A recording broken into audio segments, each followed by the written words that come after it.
pagi ini sebagai media yang pertama kali kita jadikan media untuk launching juga saya buka dengan resmi dengan mengucap Bismillahirrahmanirrahim. Selamat berkarya, selamat bertugas, dan semoga Allah meridhai kita semua, memberikan kemudahan, memberikan kesehatan dan keberhasilan apa yang kita cita-citakan bersama. Demikian, terima kasih. Wassalamualaikum warahmatullahi wabarakatuh. Waalaikumsalam warahmatullahi wabarakatuh. Baik, terima kasih untuk Pak Langgeng untuk opening speech-nya. Mungkin lanjut di acara selanjutnya yaitu pengenalan kelompok studi oleh Mbak Satriani. Silakan Mbak Satriani, bisa langsung saja.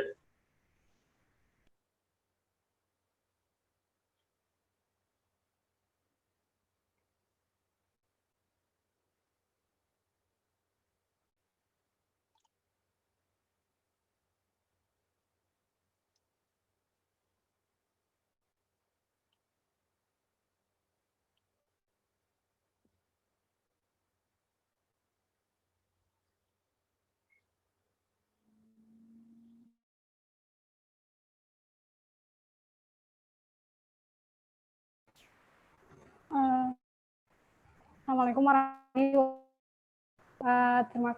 Terima kasih teman-teman semua yang sempat hadir pada kesempatan kali ini, dan khususnya untuk Pak Langgeng selaku Ketua Prodi, terima kasih telah membuka dan sekaligus mengantar kita pada kesempatan yang baik ini untuk sama-sama melakukan launching Green Kolaboratif. Nah, di sini mungkin saya akan bercerita sedikit tentang bagaimana Green Kolaboratif itu bisa terbentuk. Green Kolaboratif ini kita harapkan menjadi representasi bagi mahasiswa MPL, di mana kita ketahui bersama bahwa konsep tentang lingkungan itu adalah sebuah hal yang kompleks, dari abiotik, biotik, dan cultural. Nah, ini kan bisa digambarkan dengan kondisi mahasiswa di MPL itu sendiri, di mana kita berasal dari banyak keilmuan, sehingga kita perlu membuat wadah untuk merangkum seluruh multidisiplin ini, sehingga nantinya diharapkan dari Green Kolaboratif ini akan ada sharing knowledge dan sharing opportunity antar mahasiswa dan dosen, dan dengan pihak luar yang tentunya akan memberikan gambaran baru atau mengembangkan pandangan kita terhadap lingkungan itu sendiri dan prospek profesi lingkungan itu sendiri. Nah, di sini saya memperkenalkan inisiator dari teman-teman Green Kolaboratif. Di sini kami ada 2 angkatan ya, angkatan 37 dan angkatan 38. Nah, di sini juga kami berasal dari keilmuan yang berbeda-beda, yang mudah-mudahan cukup mewakili keberagaman keilmuan dari teman-teman MPL itu sendiri.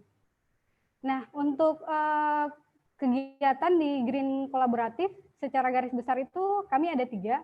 Yang pertama adalah Research and Development, Green Talk, dan Outdoor Class. Mengenai Research and Development, nantinya itu akan ada 2 kegiatan. Yang pertama terkait diskusi tesis dan tugas kuliah. Saya kira kalau untuk diskusi tesis dan tugas kuliah ini sudah sudah terlebih dahulu kita lakukan ya. Mungkin tidak dalam bentuk studi club, tapi teman-teman memiliki kesadaran untuk bisa membangun forum dalam mendiskusikan masalah-masalah tesis itu sendiri maupun tugas kuliah itu sendiri. Selanjutnya adalah ada namanya nanti kolaborasi penelitian lingkungan atau collab research. Nantinya teman-teman yang berkenan untuk melakukan penelitian lingkungan itu akan mengisi link yang kami tampilkan berikut, dan nanti juga akan kami share. Dan setelah teman-teman mengisi peminatan, nanti akan ada kelompok peminatan yang diharapkan nanti bisa membentuk satu grup, dan masing-masing akan memiliki supervisor atau pembimbing.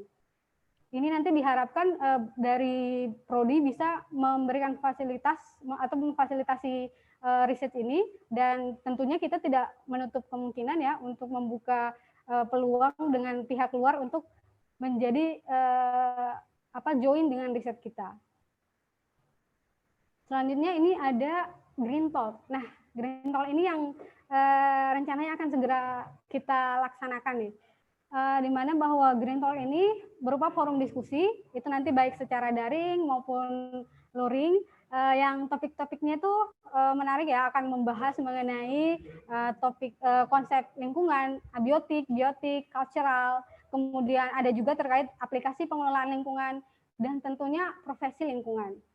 Nah, yang menarik di sini bahwa nanti narasumbernya itu akan beragam gitu, akan beragam sehingga teman-teman kita semua akan mendapatkan insight yang beragam juga, karena akan ada dari akademisi, praktisi, NGO, instansi yang related dengan lingkungan. Untuk mekanismenya nanti teman-teman bisa mengisi link yang kami tampilkan ini, dan sebelumnya juga kami sudah pernah men-share ya untuk teman-teman yang mau mengajukan topik dan narasumbernya. Nah, yang terakhir adalah outdoor class. Untuk outdoor class ini sebenarnya sangat simpel ya konsepnya, di mana mungkin tadi kita cukup berat ya dengan berpikir dari Green Talk, research. Kenapa tidak gitu? Kita sebagai anak lapangan, anak lingkungan itu lebih dekat dengan masalah kita, dengan topik kita, dengan melakukan kunjungan best practice pengelolaan lingkungan, dan melakukan edu trip atau jalan-jalan ke taman konservasi dan sebagainya. Dan yang terakhir adalah outlook atau harapan kita, atau mau dibawa kemana sih Green kolaboratif ini ke depannya. Kita sama-sama ini ya memahami bahwa Green kolaboratif ini tidak hanya milik 5 orang tadi. Green kolaboratif ini adalah milik anak-anak MPL, milik prodi, milik mahasiswa, dan kontribusinya itu sangat dibutuhkan untuk menghidupkan apa yang akan menjadi tujuan dari Green kolaboratif ini. Sama-sama nanti kita bisa mencapai hasil dari sharing knowledge dan sharing opportunity kita dengan bersinergi dengan mahasiswa, bersinergi antar prodi, dan bersinergi dengan pihak-pihak yang bisa memberikan manfaat bagi kita sendiri dan tentunya untuk kelompok dan masyarakat. Untuk saran dan kritik bisa meng-email ke greencollab.mpl@gmail.com atau juga bisa follow di Instagram dan bisa juga menghubungi pengurus. Mungkin itu yang bisa saya sampaikan. Semoga apa yang kita awali pagi ini menjadi hal yang memberikan manfaat yang baik untuk kita semua. Terima kasih. Assalamualaikum warahmatullahi wabarakatuh.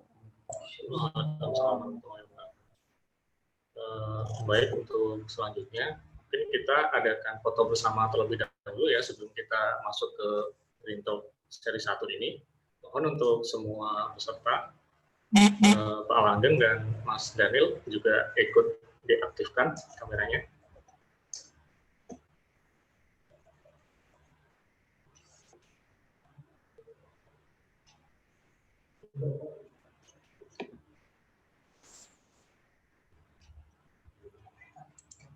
Sudah semua ya? Silakan yang belum diaktifkan, monggo untuk diaktifkan terlebih dahulu kameranya, biar kita bisa sesi foto bersama.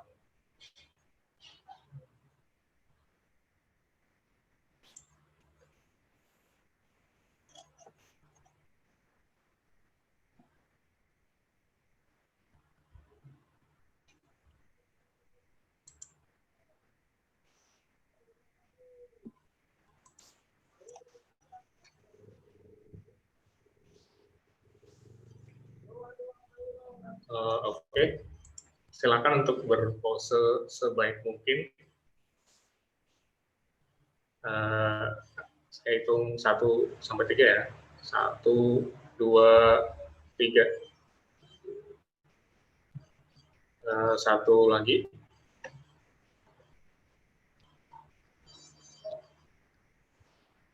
Sebentar.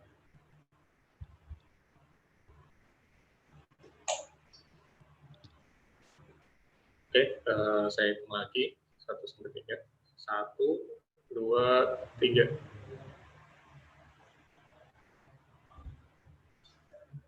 Oke, selanjutnya kita masuk ke acara Bintok seri 1,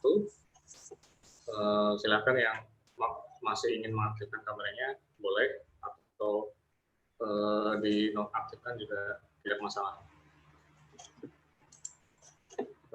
Oke. Sebelum kita masuk ke Bintok seri 1, saya ingin membacakan peraturan diskusinya. Pertama yaitu peserta menyampaikan pertanyaan melalui kolom chat Zoom ini. Jadi nanti seiring berjalannya materi, nanti bisa langsung tulis saja di kolom chat, dan nanti pertanyaan yang terpilih akan saya bacakan untuk nanti bisa dijawab oleh pemateri, yaitu Mas Daniel. Dan ini itu peraturannya untuk diskusi. Selanjutnya saya akan membacakan CV dari Mas Daniel.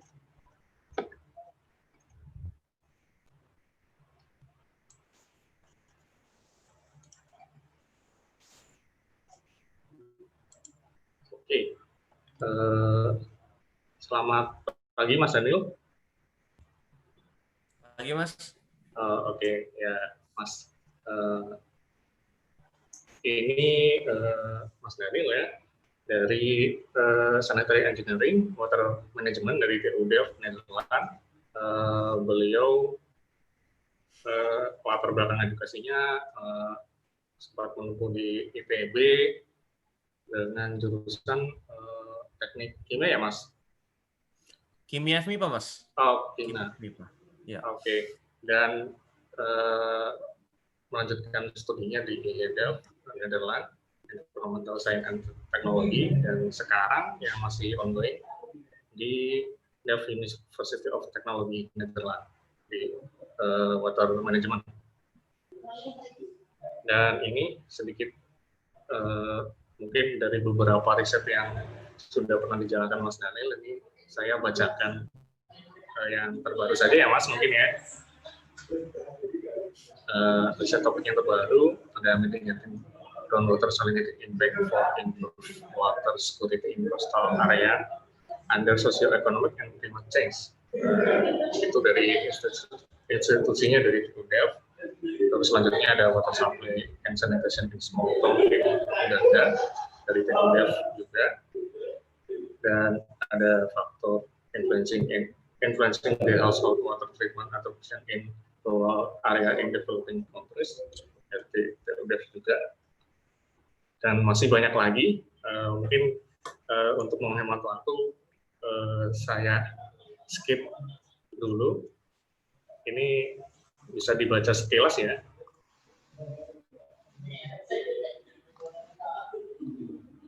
Ada workshop dan conference dan training-training yang pernah dilaksanakan oleh Mas Daniel.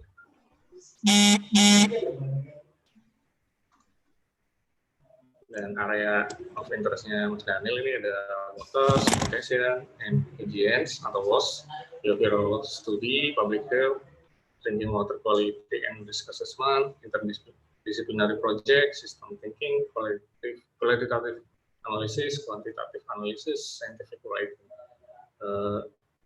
Mungkin segitu dulu ya perkenalannya. Untuk selanjutnya mungkin bisa nih dihubungi lewat email atau nomor ya Mas Daniel.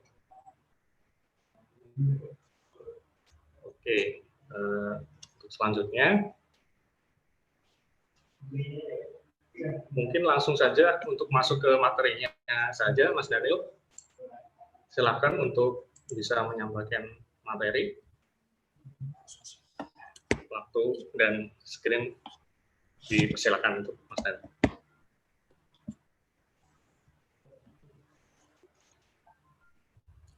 Baik, makasih Mas Puja tadi ya yang memperkenalkan. Selamat pagi semuanya, Pak Langgeng dan teman-teman. Ya saya sebut teman-teman lah ya supaya kayaknya kita seumuran deh. Nggak terlalu beda jauh jadi. Saya mau share screen saya dulu sebentar. Ya, ini. Oh, bukan ini aja. Oke, bisa terlihat semuanya? Bisa Mas. Ya, oke. Selamat pagi semuanya lagi untuk teman-teman semuanya, Mbak-mbak, Mas-mas, Bapak, Ibu semuanya. Terima kasih untuk kesempatan yang diberikan ke saya untuk bisa sharing soal ya interest lah ya. Saya tidak bilang cuma riset, tapi interest dalam bidang lingkungan. Dan makasih untuk kesempatan pertama ini. Jadi di slide kali ini, di presentasi kali ini ada banyak hal yang bisa saya ceritakan dan ada banyak sekali nanti. Jadi slide-nya saya sudah kasih ke Mbak Satriani. Teman-teman bisa minta langsung, tapi mungkin saya akan skip beberapa hal, saya akan percepat beberapa topik tergantung waktu karena waktu saya cuma sekitar 45 menit. Jadi kita lihat aja nanti. Nanti kalau ada pertanyaan silakan ditaruh di chat dan kita bisa bahas nanti di akhir diskusi karena saya sekarang tidak bisa lihat chat, jadi cuma fokus slide. Oke.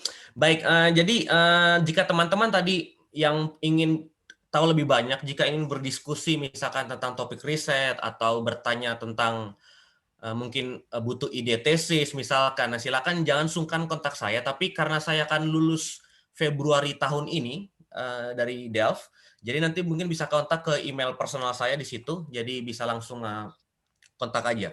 Nah, teman-teman bisa panggil saya dengan Dani, atau di dunia riset saya biasa dikenal dengan D.Daniel, karena sebenarnya nama saya cuma satu, Daniel. Jadi kalau kita di dunia sains, kita butuh dua first dan second name. Jadi makanya saya tulis D.Daniel. Jadi teman-teman kalau mau cari tentang publikasi saya, itu pasti kata nama saya pasti D.Daniel. Nah, tapi teman-teman bisa panggil saya Dani, karena banyak juga yang panggil situ, atau Daniel, terserah aja.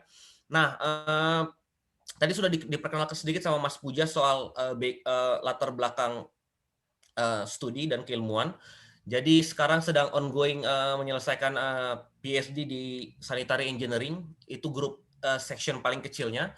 Lalu grup besarnya disebut dengan Water Management. Nah, di Water Management ini itu sebenarnya lingkup S2, tapi kita satu grup dengan Environmental Science dan satu grup dengan Environmental Engineering. Jadi ada ilmu lingkungan, ada teknik lingkungan, ada manajemen air. Itu master yang berbeda, tetapi berada di satu grup yang sama di bawah Fakultas Teknik Sipil dan Geoscience di TU Delft. Nah, jadi sekarang sekilas sedikit aktif. Sekarang saya alumni LPDP, bukan alumni ya, masih award di LPDP. Jadi kita aktif di LPDP Water Professional bersama dengan Mbak Satriani. Lalu hal yang lainnya adalah saya pakai ini aja kali supaya lebih enak. Oke. Hal yang lainnya adalah saya bukan orang asing di UGM karena start mulai Desember kemarin lah ya, atau Januari sekarang saya sudah jadi dosen di FKKMK UGM di Departemen Health Behavior. Di situ teman-teman bisa lihat Department of Health Behavior, Environmental and Social Medicine. Jadi mungkin kita akan ketemu entah berpapasan di jalan atau bagaimanapun ya. Jadi saya sudah bagian keluarga besar UGM sekarang. Dan walaupun akan mulai aktif nanti mungkin bulan Maret karena masih menunggu proses sidang. Jadi tadi seperti yang saya bilang, kalau kita bisa diskusi banyak soal ilmu lingkungan nanti sesudah saya di UGM di Jogja.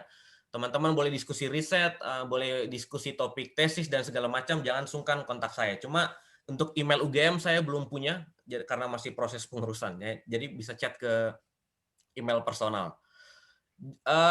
Jika ada masalah koneksi, mungkin bisa dikasih tahu ya, karena kita nggak tahu gimana koneksi di sini.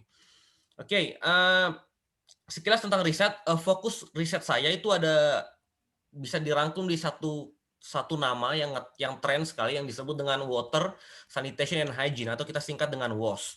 Jadi yang jelas isu lingkungan itu ada banyak sekali ya, ada banyak hal isu lingkungan yang bisa dibahas soal tadi saya ada lihat soal aspek biotik misalkan, abiotik dan segala macam, manajemen dan segala macam. Nah, saya fokus di WAS. Jadi water ini lebih kepada drinking water, kita bisa sebutnya istilahnya sebut kepada ya air minum lah ya, water. Jadi nggak cuma air secara general, tapi lebih fokus kepada air minum, lalu sanitasi dan higienitas. Nah, ini WAS ini nanti saya akan bahas bahwa ini salah satu fokus global lah ya, fokus SDGs, Sustainable Development Goals, dan itu menjadi salah satu hal yang utama. Lalu riset yang dilakukan itu tentang WAS, itu saya kerjain kemarin dari tahun 2018, karena bagian dari riset saya yaitu di Sumba dan Palu. Lalu di 2016 saya tesis bersama dengan kerjasama dengan EAWAC di Swiss dan kita pergi ke Nepal, itu juga tentang WOS juga. Lalu ada isu air yang lain yang berhubungan dengan studi perilaku, yaitu di Vietnam kita buat bentar, ini sepertinya. Nah, di Vietnam tentang public willingness lah untuk mengkonserv atau memproteksi air tanah. Lalu di India kita juga riset tentang perilaku seputar adoption teknologi pertanian. Ya, itu masih berhubungan dengan air karena ya irigasi dan segala macam lah.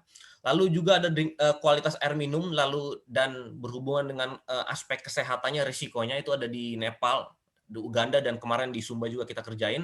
Lalu yang terakhir paling baru kita riset kolaborasi dengan PAMSIMAS. Kalau teman-teman pernah dengar PAMSIMAS mungkin yang berasal dari wilayah-wilayah pedesaan gitu kan, sering dengar istilah PAMSIMAS. Nah, kita buat nanti saya akan share juga sedikit tentang itu. Kita ambil study case-nya di Magelang. Nah, teman-teman mau tahu riset saya lebih dalam, silakan kunjungi, ada Orchid, ada LinkedIn juga, ada Google Scholar, ada ResearchGate dan segala macam.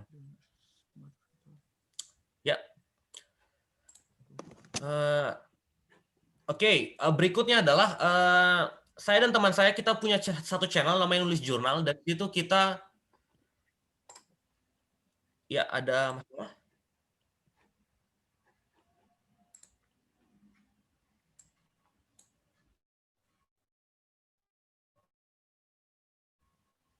Ada sedikit masalah tadi? Nggak ada? Oke, kita lanjut. Ini keluar Mas ini presentasinya. Oke. Sudah? Nanti kalau ada masalah koneksi atau apapun jangan sungkan untuk interupsi aja ya. Karena saya nggak tahu soalnya, saya nggak lihat chat, jadi susah untuk melihat ada ini kontak. Nah, jadi sekarang saya juga dan teman saya kita aktif buat YouTube channel soal nulis jurnal. Jadi teman-teman yang mau nulis publikasi, yang mau nulis tesis dan segala macam bisa masuk ke channel YouTube kita. Kita ada banyak bahas soal penulisan artikel ilmiah, soal publikasi dan segala macam di sini. Jadi silakan langsung aja ke situ. Nah, presentasi yang jadi fokus itu pertama WOS, lalu tadi seperti yang sudah dipresentasikan di awal ada perilaku, sosial, budaya, lalu beberapa sedikit aja. Maaf, materi presentasinya belum muncul. Oh, oke, sorry. Oke. Mungkin. Nah, sorry, skip. Oke, sudah Mas. Oke, sorry. Monggo dilanjut Mas. Oke. Nah, jadi balik lagi ya. Tadi materi presentasi tentang WOS, perilaku sosial budaya, lalu ada beberapa metode analisis, sedikit aja, karena saya nggak mau bahas dalam itu. Nanti kalau mau tanya lebih dalam, silakan kontak. Lalu ada inti dari ya take home message lah ya, atau inti dari presentasi yang saya presentasikan. Nah, sekilas tentang introduction. Kalau teman-teman familiar dengan SDGs, Sustainable Development Goals, itu yang 6, itu berhubungan dengan air. Ada banyak soal konservasi air, soal penghematan, dan segala macam. Nah, poin 1 dan 2 itu fokus tentang air, sanitasi, dan higienitas. Nah, jadi yang jelas secara global, kalau kita mau lihat secara global, progresnya ada, tetapi butuh percepatan gitu ya. Makanya saya sebut dengan kita butuh akselerasi di sini. Lalu misalkan contoh, itu kan SDGs itu ditargetkan 2030 kita akan 100 seluruh dunia. 2030 kita akan 100% akses kepada safely managed drinking water dan sanitation gitu, dan hygiene juga. Nah, tetapi kenyataannya ini saya buat satu perhitungan sederhana dari data global. Misalkan contoh untuk air minum aja, ini basic ya, basic bukan safely managed yang paling tinggi, ini basic. Ini level keduanya lah, grade keduanya, itu kita akan sampai 100% di 2039. Jadi progresnya itu butuh dipercepat. Kalau enggak, SDGs nggak akan tercapai. Intinya seperti itu. Nah, Indonesia juga hal yang sama. Jadi butuh percepatan untuk mempercepat akses air minum, akses air, dan akses higienitas atau ya higienitas ya. Nah, lalu jadi yang jelas ada banyak program WOS di dunia. Di Indonesia juga ada banyak ya, ada program pemerintah seperti PAMSIMAS, lalu ada Germas kalau pernah dengar, itu dari dinas dari Kementerian Kesehatan. Kalau nggak salah Germas sebutnya, saya lupa persis. Lalu ada NGO juga gerak banyak dan segala macam. Tetapi jelas ada banyak proyek, tapi kita perlu belajar faktor apa aja tuh yang mempengaruhi kondisi WOS yang sekarang ini. Lalu kemudian kita bisa improve proyek-proyek yang ada. Nah, ini poin pertama yang sesudah saya saya pelajari ya selama kurang lebih 3-4 tahun ini dalam topik riset PhD saya. Nah, kita keluarin aja semuanya. Nah, jadi WOS itu kompleks dan complicated gitu ya. Jadi ada satu istilah yang sekarang lagi booming di dunia WOS itu adalah complexity. Jadi dulu kita berpikir bahwa WOS adalah sesuatu yang simple, kita cukup terapkan teknologi misalkan dan segala macam, tapi ternyata tidak semudah itu. Jadi sangat-sangat kompleks. Ada banyak alasan yang bisa saya kasih. Yang pertama ya tentu aja ada banyak faktor, lalu ada banyak interkoneksi, ada banyak ya interaksi lah ya kita sebutnya. Nanti saya akan tunjukin apa maksudnya interaksi, apa maksudnya interconnected. Saya akan coba jabarkan nanti. Lalu kita nggak bisa prediksi. Nah, lalu juga konteks spesifik. Maksudnya konteks spesifik adalah jika saya temukan satu, misalkan gini, saya melakukan riset di Jogja, di Gunung Kidul misalkan ya. Gunung Kidul kan punya masalah banyak soal air. Ya. Ya, ada sedikit masalah. Aman, Mas Bel. Aman. Oke, ya. Tunggu dilanjut saja. Oke, jadi tadi WOS itu kompleks karena tadi banyak faktor ini. Lalu ke konteks spesifik. Nah, apa maksudnya konteks spesifik? Jadi penerapan yang kita temukan, misalkan saya riset di Sumba, itu nggak bisa diterapin di tempat lain. Saya harap koneksi saya tidak ada masalah. Lancar-lancar? Lancar, Mas. Oke. Nah, lalu kemudian hal yang berikutnya adalah WOS itu kenapa kompleks? Karena selalu dealing dengan orang. Jadi selalu berhadapan dengan orang, dan orang itu kompleks. Nih, saya kasih satu ilustrasi sederhana untuk menggambarkan aja.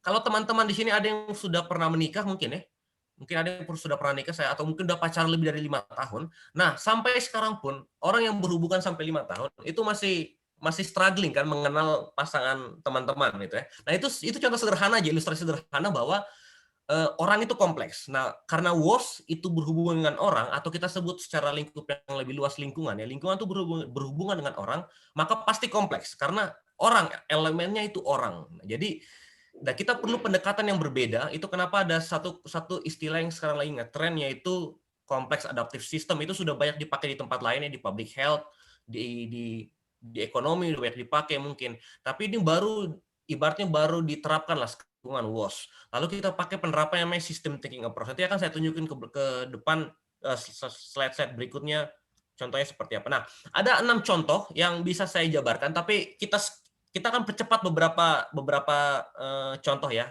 supaya yang penting teman-teman dapat gambaran aja. Yang pertama tentang adoption household water treatment. Nanti saya jelaskan semuanya di sini.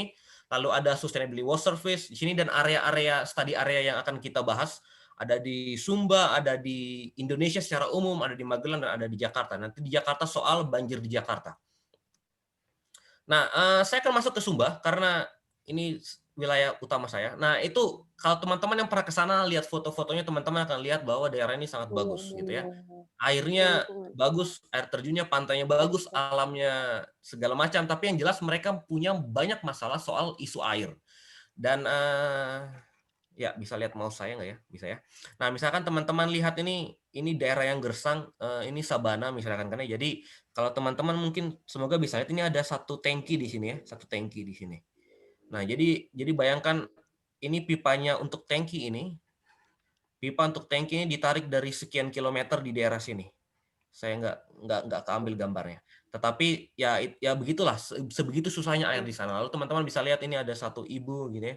Dia lagi ngambil air dengan jerigen karena kesulitan air di sana. Padahal kalau kita lihat fotonya kan nih, ada air terjun, banyak banget kan ya. Lalu jadi airnya banyak. Tapi nanti ya saya bisa cerita panjang lah ya. Nanti mungkin kita bisa di Jogja saya bisa cerita panjang. Soal Sumba ini menarik sekali. Tapi yang jelas mereka punya masalah air minum, mereka punya masalah di sini contoh toilet yang tidak dibangun misalkan, tidak dipakai secara maksimal. Lalu contoh perbukitan itu topografi itu mempengaruhi sekali soal air dan sanitasi di sana. Jadi kompleks sekali Sumba itu. Jadi itu kenapa saya suka ke Sumba, karena masalahnya sangat kompleks dan sangat banyak hal yang bisa dibahas di sana. Nah, ini contoh-contoh WOS di sana. Di pedesaan mereka masak air ya, dengan masak air minum dengan kayu bakar. Ini contoh toilet yang tidak dipakai. Lalu bagaimana ini kita bicara higienitas. Higienitas itu mencakup tidak cuma cuci tangan, tapi masalah kebersihan secara umum di rumah ya. Kebersihan secara umum di rumah, teman-teman bisa lihat lah nih, seperti ini. jerigennya seperti ini, air minumnya seperti ini, lalu ada banyak hewan juga di sekitar rumah. Jadi kompleks lah masalah di sana, di pedesaan di sana. Oke, skip lagi. Sebentar. Ini kenapa nggak bisa maju ya? Oke. Waduh. Oke, ke close. Oke lah. Kayaknya ada masalah agak nge-lag kali tadi. Oke. Sebentar. Sebentar.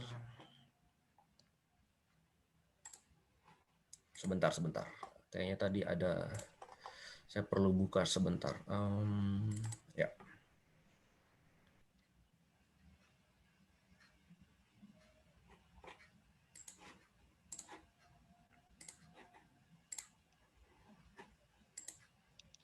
Oke, kita balik lagi sini. Kayaknya saya nggak usah full screen deh, supaya nggak ada masalah. Oke. Tadi yang saya bilang pertama, kita akan bahas tentang adoption household water treatment. Jadi, intinya ini kalau kita terjemahkan HWT ya, HWT itu sederhananya seperti segala metode yang kita pakai untuk mengolah air minum di rumah. Itu bisa tadi merebus air, ya. Itu contoh paling sederhana yang biasa kita terapin, atau ada water filter, kita pakai filter air ya, ada banyak produk di pasaran yang bisa kita beli.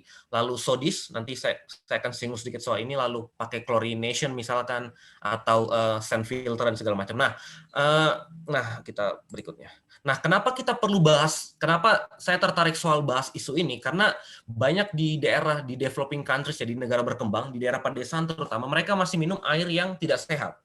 Jadi saya nggak tahu teman-teman pernah dengar ini mungkin dari presentasi dosen atau dari mana, tapi yang jelas banyak terutama di daerah pelosok Indonesia, mereka minum itu masih dari sumbernya langsung, dari sungai yang kotor misalkan, dari sumur atau apapun lah, dan jelas itu tidak aman, tidak sehat gitu. Nah, jadi mereka misalkan tidak merebus, mereka tidak mentreated dan segala macam. Jadi itu jadi masalah karena akan masuk ke isu kesehatannya mereka. Nanti kita akan saya nggak sempat bahas soal apa efek kesehatannya, tapi bisa banyak hal yang bisa dibahas di situ.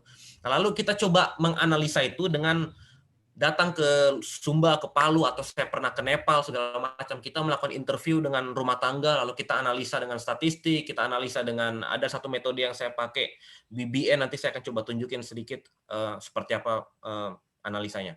Nah ini menarik nih, karena tadi kita mau bahas tadi kan topik Green Talk ini soal perilaku. Nah, jadi saya mau kasih gambaran sedikit perilaku manusia itu seperti apa. Sepertinya saya besarin aja nih supaya kelihatan semuanya. Nah, jadi bayangin ini. Nah, saya tunjukin. Oh ya, ini aja dulu. Nah, jadi bayangkan ini contoh yang saya suka pakai presentasi ini. Jadi bayangkan ada dua orang ya, Messi dan Ronaldo nih. Nah, si Ronaldo ini dia minum air yang direbus. Jadi kalau teman-teman lihat untuk Messi, ini bukan saya nggak suka Messi ya, bukan gitu. Ini contoh aja. Nah, jadi teman-teman bisa lihat nih dari botol yang diminum si Messi itu ada bakteri, ada virus dan segala macam ya. Ada mikroorganisme lah ya yang membuat kita sakit. Nah, kenapa dua orang ini memiliki perilaku yang berbeda? Nah, kenapa mereka memiliki perilaku yang berbeda? Karena mereka memiliki persepsi yang berbeda. Atau kita sebutnya dengan psychological atau psychosocial ya. Jadi intinya mereka punya persepsi atau mindset yang berbeda di kepalanya mereka. Misalkan contoh nih, Messi ngomong kayak gini, kenapa dia nggak suka rebus air? Misalkan dia ngomong gini, river water is natural. Jadi air sungai itu ya dari alam. Jadi ya aman aja dong untuk dikonsumsi. Kan banyak orang yang ngomong seperti itu. Karena kan air itu kalau dari sumur langsung, dari sungai langsung kayaknya bersih karena dari alam. Jadi ngapain saya perlu masak gitu kan. Nah, lalu atau ada yang ngomong juga, si Messi ngomong air yang dari sungai, dari sumur itu langsung seger gitu kalau langsung diminum. Jadi kayaknya fresh gitu kan. Nah, atau ada dia juga Messi ngomong kayak gini, aduh saya nggak punya waktu untuk masak air, saya sibuk latihan, saya sibuk ngurus bisnis misalkan, jadi saya nggak sempat nih masak air. Nah, persepsi seperti ini mempengaruhi kenapa Messi tidak merebus air. Nah, Ronaldo punya persepsi yang berbeda. Mungkin Ronaldo mikir kayak gini, enggak, kalau saya masak air itu lebih aman. Misalkan contoh. Atau mungkin dia bilang others boil water. Jadi dia ngomong kayak gini. Semua tetangga saya, saudara saya, teman klub saya di Juventus, misalkan di Real Madrid dan segala macam, mereka semuanya masak air. Jadi saya lihat mereka, ya saya ikutin apa yang mereka lakukan. Nah, kayak gitu. Atau dia ngomong, enggak, masak air tuh gampang kok, tidak menghabiskan waktu dan sebagainya. Nah, persepsi ini itu yang mempengaruhi perilaku. Nah, kalau kita masuk ke aspek psikologis ya. Kita masuk ke aspek psikologi, semua mindset ini itu bisa dikategorikan kepada beberapa aspek psikologi, misalkan seperti persepsi risk, resiko, attitude itu bahasa Indonesianya apa ya? Attitude, sikap kepada perilaku itu. Lalu ada ability, misalkan Messi ngomong saya nggak punya waktu, jadi ability saya untuk mengeksekut perilakunya nggak ada. Atau ada self regulation, mungkin ini agak istilah yang kurang familiar untuk teman-teman yang tidak perdalam psikologi. Lalu ada juga Ronaldo juga punya ada norm, misalkan Ronaldo. Nah, Ronaldo ngomong kan orang lain lakukan, jadi saya ikuti. Nah, itu norma. Jadi semacam social pressure lah ya, tekanan sosial dari masyarakat. Nah, jadi hal-hal ini itu kita bisa kategorikan kepada saya sebut dengan ranas. Ini bukan teori yang saya kembangin, ini ada orang di Swiss yang mengembangkan. Jadi saya cuma ikutin frameworknya mereka. Nah, mereka mengkategorikan ini kepada 5 faktor psikologi. Ada risk, attitude, norm, ability, self regulation. Nah, lalu di riset saya kita coba upgrade framework ini. Jadi kita coba upgrade karena menurut teori karakteristik sosial ekonomi seseorang itu mempengaruhi mindset. Misalkan edukasi. Mungkin orang yang memiliki edukasi lebih rendah, mungkin dia memiliki persepsi yang resiko yang lebih rendah misalkan. Atau orang yang berasal dari ekonomi menengah ke bawah, mereka memiliki persepsi yang tertentu misalkan. Nah, jadi kita coba hubungkan karakteristik sosial ekonomi, misalkan termasuk belief juga ya, termasuk kepercayaan dan yang lain-lain. Nah, itu kita coba sambungkan itu semua dengan persepsi dan juga dengan perilaku. Nah, itu yang kurang lebih saya kerjain.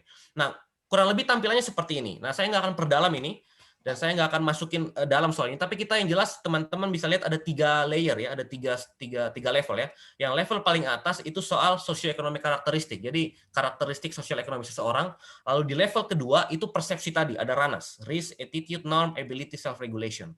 Lalu di bawah itu ada perilaku. Jadi apakah mereka sama sekali tidak mengolah air atau irregular, jadi kadang ngolah, kadang enggak, dan segala macam, atau regular, jadi mereka rutin ngerebus air. Dan kita coba modeling ini semua. Tadi kalau teman-teman ingat, saya sudah bilang di awal bahwa kenapa WOS itu kompleks, karena ada interconnected. Jadi ada koneksi, ada relasi antara satu faktor dengan faktor yang lain. Nah, ini kita coba, nah teman-teman bisa lihat kan ada banyak anak panah di sini. Nah, jadi kita coba hubungkan interkoneksi itu di satu model ini. Nah, saya nggak akan perdalam ini ya, saya nggak akan perdalam. Tapi yang jelas dari sini hal yang paling sederhana nomor 3 aja, bahwa kita mencoba menemukan akar masalah dari perilaku manusia seputar air, seputar lingkungan dan segala macam. Nah, kita coba temukan akar masalahnya dan kita coba menjelaskan, menjelaskan hubungan sebab akibat. Jadi causal relationship. Nah, itu kita coba jelaskan dengan permodelan yang seperti ini. Saya skip aja. Nah, jadi dari riset yang kita lakukan di 2018, saya pindahin dulu. Nah, kita coba terapin perubahan perilaku, intervensi perubahan perilaku sederhana. Kita sebut dengan metodenya, kita sebut dengan SODI, solar disinfection. Jadi itu salah satu metode sederhana untuk mengolah air di rumah. Jadi saya nggak tahu teman-teman pernah dengar atau enggak. Jadi ini ada botol PET ya, botol aqua, botol segala macam lah ya, teman-teman bisa temukan di pasaran. Nah, botol bening ini kalau kita taruh di bawah sinar matahari selama 6 jam, dia bisa membunuh virus dan bakteri. Jadi bisa langsung aman diminum. Dan efektivitasnya sangat bisa dibilang tinggi lah. Tapi lagi-lagi tergantung kalau ada berawan dan segala macam itu lain cerita. Tapi kalau udara cerah, dia bisa dijemur kurang lebih 6 jam. Dia akan membunuh semua bakteri, ya mikroorganisme yang ada di air minum. Nah, jadi metode ini sudah diperkenalkan udah puluhan tahun lah ya. Di-approve sama WHO juga, sama dipraktekkan sama banyak NGO, LSM dan segala macam. Nah, kita coba kasih mereka botol ini, lalu kita melakukan intervensi yang sederhana. Intervensi perubahan perilaku. Jadi kita bagi-bagi botol nih, ada banyak botol. Lalu kemarin di 2019 ada beberapa anak master dari Delft yang ikut saya ke Sumba, mereka juga bantu juga, dan ini orang lapangan, mereka lagi mempersiapkan botol-botol yang akan dibagi. Nah, jadi intinya kita coba melakukan intervensi perubahan perilaku, lalu kita coba evaluasi. Tapi sayangnya harus di cancel Maret April kemarin karena COVID. Jadi saya nggak bisa terbang dari Belanda ke sini, jadi kita cancel riset bulan April dan Maret tahun lalu. Jadi kita nggak tahu hasilnya seperti apa. Oke, nah yang kedua kita akan bahas tentang sustainability of water services. Jadi sustainability di sini yang mau kita bahas maksudnya adalah keberlanjutan atau intinya servisnya itu bisa berfungsi dalam jangka waktu yang lama. Jadi misalkan teman-teman lihat ini punyanya Pamsimas di Sumba, dia tidak berfungsi padahal sudah dibuat bagus tapi tidak berfungsi. Setelah sekian lama saya lupa. Lalu ada juga di sini juga ini dibangun juga sama NGO atau apa saya lupa, tapi kurang dipakai misalkan, atau ada toilet nih yang setengah jadi gitu kan, padahal ya kayak gitulah. Jadi isu-isu seperti ini tuh sangat-sangat penting untuk dibahas dan diselesaikan lah di Indonesia untuk mencapai SDG tadi. Nah, oke, saya skip aja. Yang jelas data yang kita pakai itu kita interview penduduk, kita interview stakeholder, ke dinas-dinas kita interview. Lalu kita pakai GIS data juga untuk mensupport analisa kita dan report dan segala macam. Lalu kita mencoba membuat conceptual map. Skip. Nah, conceptual framework yang dipakai itu saya sebut dengan FITS. Ini saya kurang tahu dikembangkan atau dipopulerkan ya, tapi ada namanya The Dutch WOS Alliance. Jadi ini aliansi WOS yang berasal dari Belanda. Jadi organisasi-organisasi Belanda, mereka membuat aliansi dan mereka memperkenalkan FITS. Jadi kalau teman-teman berasal dari Jawa, sepertinya pernah dengar FITS. Jadi kalau FITS itu bahasa Belanda itu artinya sepeda.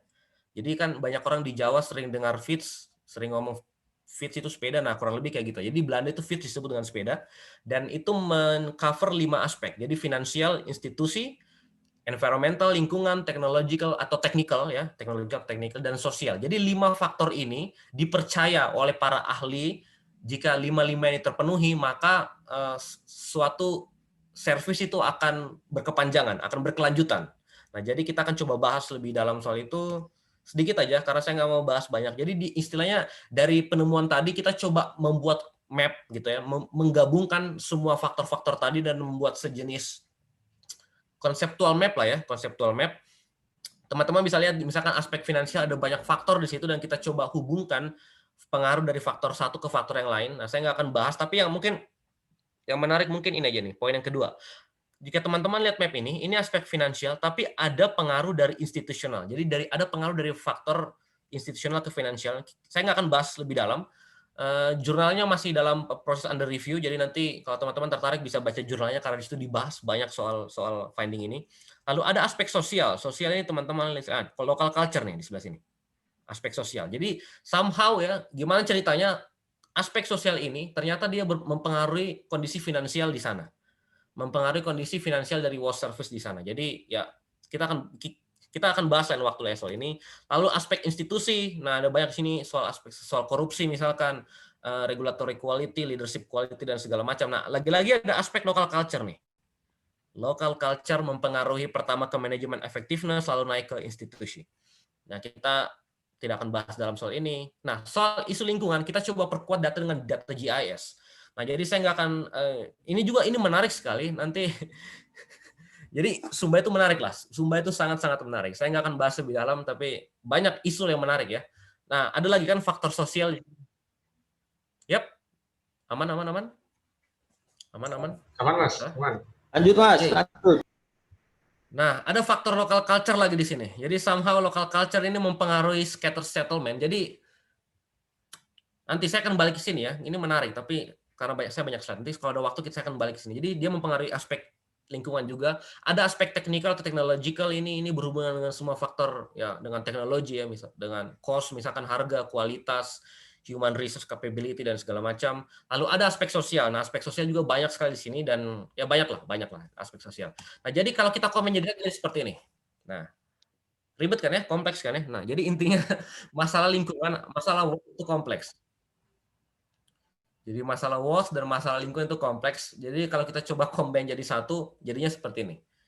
Walaupun ini versi ini bukan nanti ada bagian yang lebih high level dari sini. Ini masih bagian paling dasar. Jadi bayangkan bagian paling dasar aja sudah seperti ini, apalagi bagian paling kompleks. Jadi intinya ada banyak hal yang ya kompleks lah intinya. Oke, saya lanjut aja ya. Yang ke bagian ketiga itu tentang, nah ini tadi lagi. Ini interaksi. Jadi tadi kan kita sudah bahas tentang fits ya. Ada fits 5 elemen itu. Lalu kita mau bahas. Jadi di antara fits, nah kalau teman-teman lihat ini kan balik ke slide berikutnya. Ini kan ada banyak faktor kecil-kecil tadi ya. Ini kan ada finansial di sini warna biru, ada institutional, ada environmental, teknologi dan segala macam. Nah, ini kita coba modeling 5 elemen ini aja. Kita coba modeling di bagian berikutnya. Nah, jadinya kurang lebih kayak gini. Nah, ini ribet juga ya, padahal cuma 5 ya. Padahal cuma 5 tapi ribet juga. Nah, data ini kita ambil dari 16 WOS expert. Jadi kemarin kita ada event, lalu saya kontak 16 WOS expert di Indonesia. Ada dari NGO, ada dari pemerintah, ada dari segala macam lah ya yang saya tahu, dan juga saya coba sebar kuesionernya di grup-grup di antara WOS expert gitu lah di nasional, dan mereka coba memberikan input dan kurang lebih jadinya seperti ini. Jadi kompleks juga kan ya. Jadi bayangkan ini tadi itu aja udah kayak ini, sekarang yang 5 aja ditambah WOS service ini sudah kompleks. Nah, lalu dari analisa kita ini paling satu pesan paling utamanya adalah bahwa leverage factor, jadi faktor pengungkit yaitu, jadi faktor pengungkit itu maksudnya jadi jadi dia tuh kalau digerakin dikit dia akan menggerakkan banyak hal. Nah, intinya faktor paling utama lah ya bahasa sederhananya seperti itu. Nah, faktor paling pertama tuh institusi.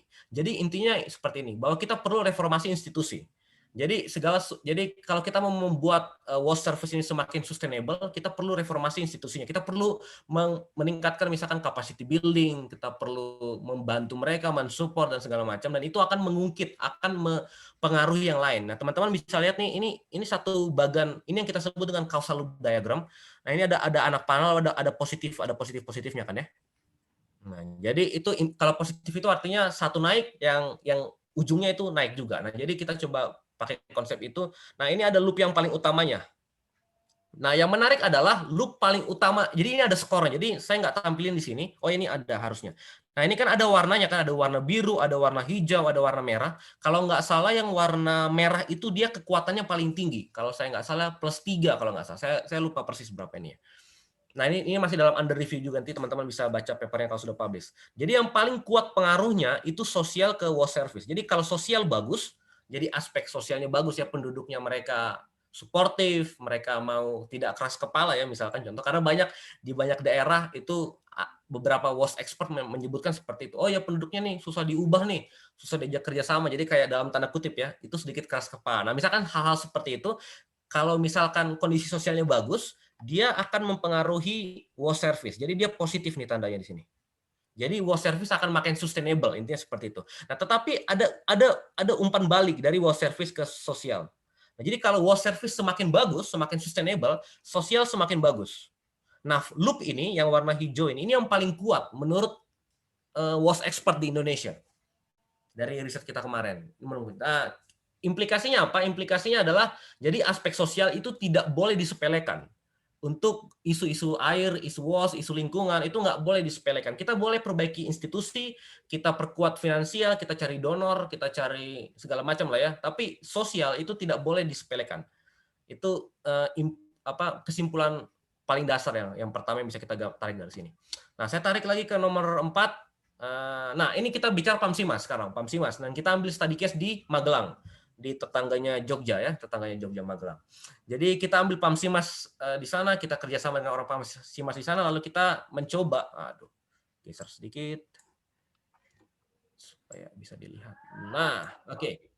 Kita coba menganalisa kenapa banyak proyek PAMSIMAS ada yang berhasil, baik yang berhasil ya proyek PAMSIMAS, tapi ada juga yang gagal. Nah, kita coba memodelkan mereka lagi.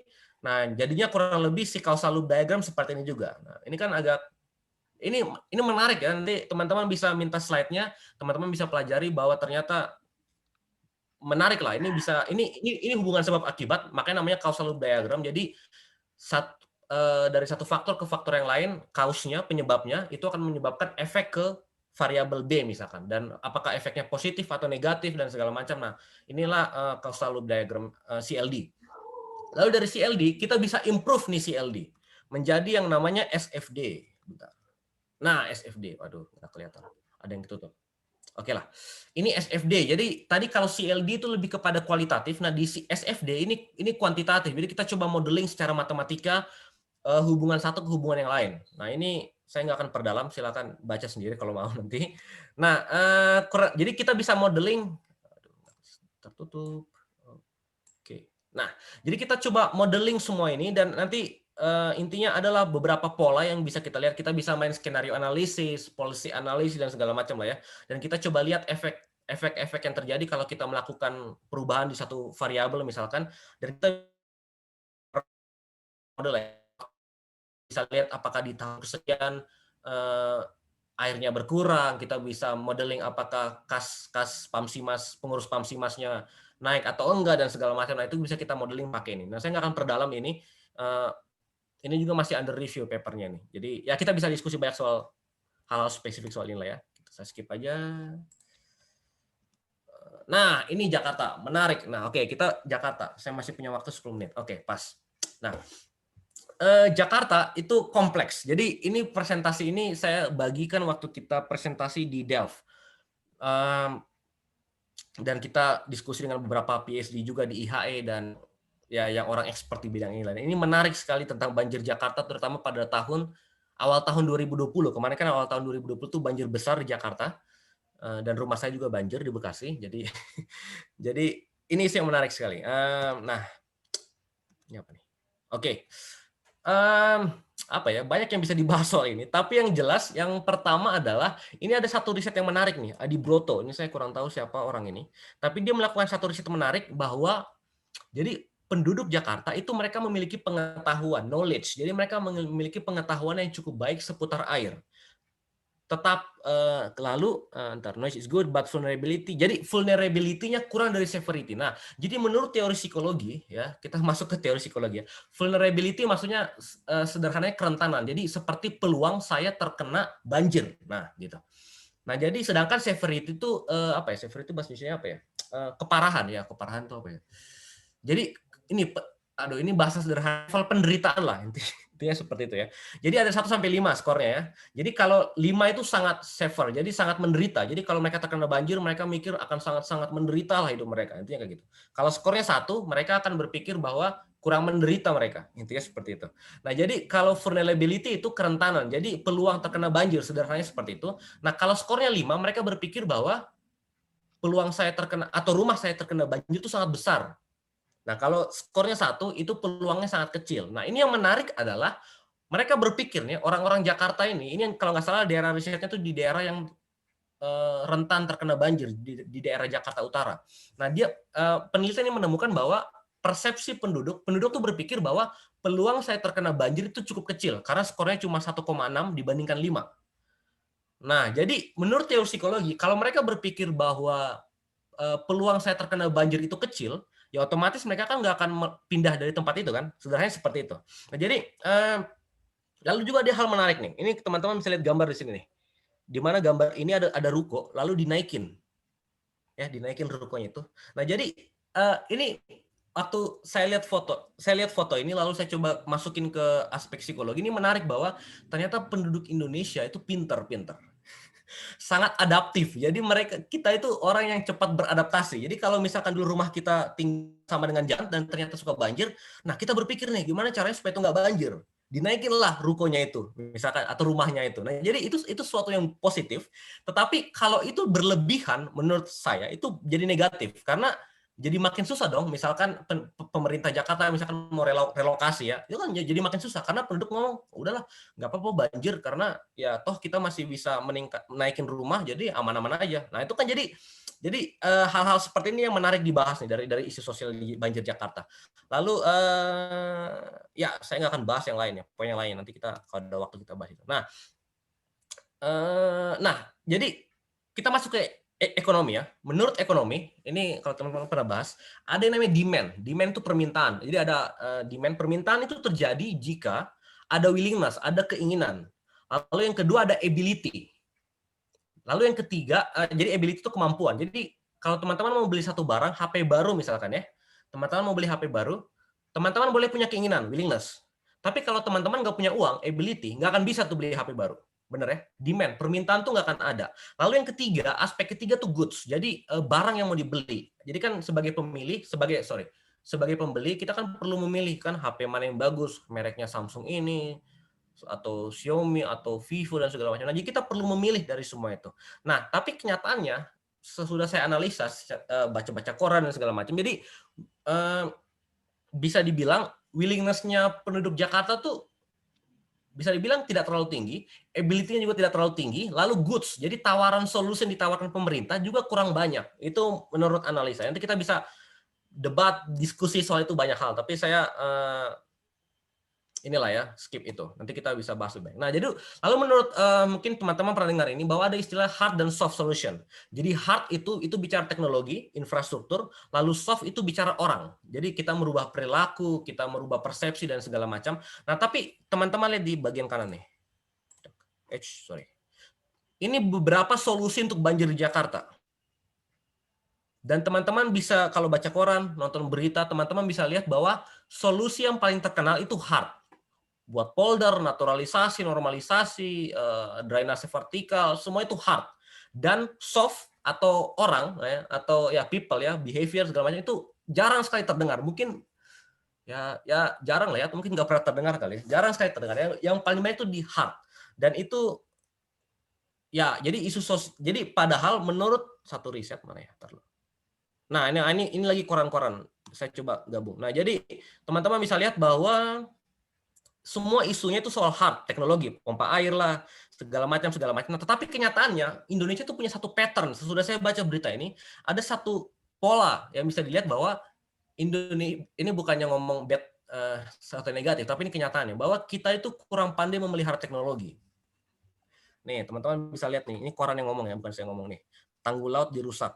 No, ada bocor di sini.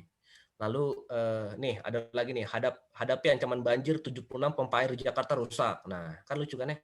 4 pompa waduk fluid rusak. Nah, jadi kita tuh teknologi kita bagus, tapi soft. Jadi orangnya itu kurang bagus. Itu pola yang perlu kita antisipasi lah. Kita perlu perbaiki hal seperti itu. Jadi hard dan soft solution ini perlu. Nah, ini juga nih, ini tol baru nih. Nah, ini masalah di luar WOS ya. Nih, banyak tolnya baru dibangun tapi cepat rusak. Nah, ini kan jadi softnya, orangnya itu bermasalah, kita dalam tanda kutip ya. Kita bermasalah. Jadi kita perlu perbaiki hal seperti. Jadi ibaratnya gini, investasi hard atau teknologi yang dilakukan pemerintah untuk isu lingkungan itu ibaratnya akan sia-sia kalau softnya tidak diperbaiki. Pola pikirnya tidak dirubah, capacity skill-nya tidak di-upgrade dan segala macam, ya teknologinya akan fail gitu ya. Skip, lanjut. Nah, ini ada satu, oke, waktu saya 3 menit lagi. Oke, semoga cepat. Jadi ada satu, ini menurut orang sosial, ada satu riset yang ngomong bahwa teknologi itu akan berefektif kalau berhubungan dengan orang yang sudah tercerahkan atau orang yang memiliki lebih rasional. Jadi enlightened itu maksudnya lebih rasional. Jadi dia lebih mungkin memiliki pendidikan lebih tinggi, dia lebih tahu mana yang baik, yang buruk, dan berperilaku yang baik dan segala macam, atau negara yang berkembang lah. Nah, jadi kita kan levelnya itu masih, kita sebutlah developing countries lah ya, walaupun kita kemarin ada isu dipindahin ke developed country dan segala macam, cuma saya masih sebutlah Indonesia itu developing countries. Nah, developing countries ini hard solution itu bisa dibilang kurang sustainable, perlu ditopang oleh soft solution. Jadi culture itu perlu banyak dirubah sebenarnya dalam isu lingkungan. Oke, ini kita coba buat modelingnya juga, causal diagram untuk banjir Jakarta. Saya nggak akan bahas ini, skip aja. Nah, ini juga kita juga coba menerapkan complexity dalam masalah air minum, kualitas air minum di rumah. Saya nggak akan bahas ini. Nah, ini teman-teman bisa lihat, ini air minum di rumah, lalu faktor-faktor apa aja yang mempengaruhi mereka, lalu kita coba modeling dengan BBN, kurang lebih jadinya seperti ini. Nah, saya skip aja ya, teman-teman bisa download presentasinya. Nah, lalu 2 slide terakhir. Nah, jadi konklusi lah ya, kita sebut konklusi atau pesan yang bisa kita ambil. Yang pertama, yang jelas riset-riset yang kita lakukan itu perlu dilakukan supaya kita membantu pembuatan keputusan, policy makers gitu kan ya. Nah, lalu kenapa, ini menurut analisa saya pribadi, kenapa kadang-kadang policy maker solusi yang ditawarkan itu kurang sustainable atau kurang mantap lah ya, kurang maksimal gitu ya, kurang efisien, kurang dan segala macam. Itu karena pertama isunya itu kompleks. Nah, tetapi karena isunya itu kompleks, kadang ini perilaku manusia, kita coba mendiskusikan sesuatu cuma lihat dari satu sisi. Nah, jadi saya suka sekali tadi sempat disinggung bahwa klub ini sangat multidisiplin. Jadi dilihat dari berbagai sisi segala macam. Nah, kita perlu dalam diskusi lingkungan, kita perlu melihat dari segala macam sisi. Karena isu ini kompleks. Jadi kita nggak bisa debat dengan orang teknik lingkungan aja, nggak bisa. Kita perlu duduk bareng orang teknik lingkungan, orang sosiologi, orang psikologi, orang city planner ya, planologi misalkan, orang apalagi ya, engineering, orang hukum misalkan law, politik dan segala macam. Kita perlu duduk bareng, lalu kita perlu melihat satu masalah itu dari segala macam sisi. Karena lingkungan WOS itu kompleks. Nah, jadi kita bisa, karena gini, system thinking approach yang saya tadi coba jelaskan itu coba memasukkan dan memperhitungkan semua variabel yang ada. Nah, oleh karena itu kita perlu orang dari berbagai disiplin untuk membahas itu. Lalu hal yang menarik adalah visualisasi. Poin yang kedua dari bawah nih. Visualisasi itu menarik ya, karena kalau kita ketemu sama orang dengan saya minta tambahan waktu 1-2 menit ya, sudah 40 menit soalnya. Karena orang dengan Yap. Silakan Mas ditambahkan saja Mas. Oke. Makasih. Okay. Saya agak buru-buru juga nih, sorry agak kecepatan karena banyak topiknya. Jadi visualisasi tentang kompleks ini kan teman-teman bisa lihat tadi hubungan satu faktor ke faktor yang lain dan segala macam. Nah, visualisasi ini sangat membantu sekali, terutama untuk orang-orang yang kurang familiar ya sama complexity. Nah, jadi ini saran saya juga, jika teman-teman mau membahas nanti misalkan untuk tesis, riset segala macam, mau membahas, misalkan teman-teman datang ke satu desa ya, UGM kan terkenal dengan kita sangat bagus ya, saya sebut kita ya karena saya bagian UGM sekarang. Kita sangat bagus soal pengabdian masyarakat. Nah, misalkan teman-teman datang ke satu desa di Papua, pelosok mana gitu ya di Papua, lalu teman-teman mencoba menjelaskan dengan kata-kata, itu akan susah sekali dimengerti orang.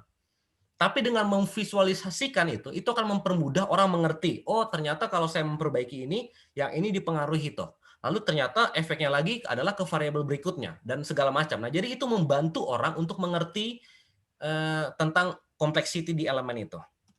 Saya skip aja. Nah, tadi saya sudah bilang di awal bahwa kita perlu perbanyak soft dan nggak cuma di hard intervention, lalu perlu multidisiplin. Lalu, nah ini ada satu term yang lagi ngetren sekarang di kalangan, terutama di negara Eropa, di negara maju lah ya. Kita sebutnya tidak engineering, tapi kita sebutnya socio engineering. Jadi kita coba gabung sosial dengan engineer. Nah, jadi kalau bisa dibilang saya itu orang socio engineering lah, berusaha menggabungkan teknologi dengan isu sosial. Lalu ada trade off. Nah, ini menarik sekali. Ini kalau kita orang di kompleks sistem ya, orang di kompleks sistem itu paham bahwa tidak ada satupun solusi yang perfect. Karena komplit dan perfect itu cuma milik yang di atas. Nah, jadi tidak ada satu. Nah, itu mengapa ada trade off namanya.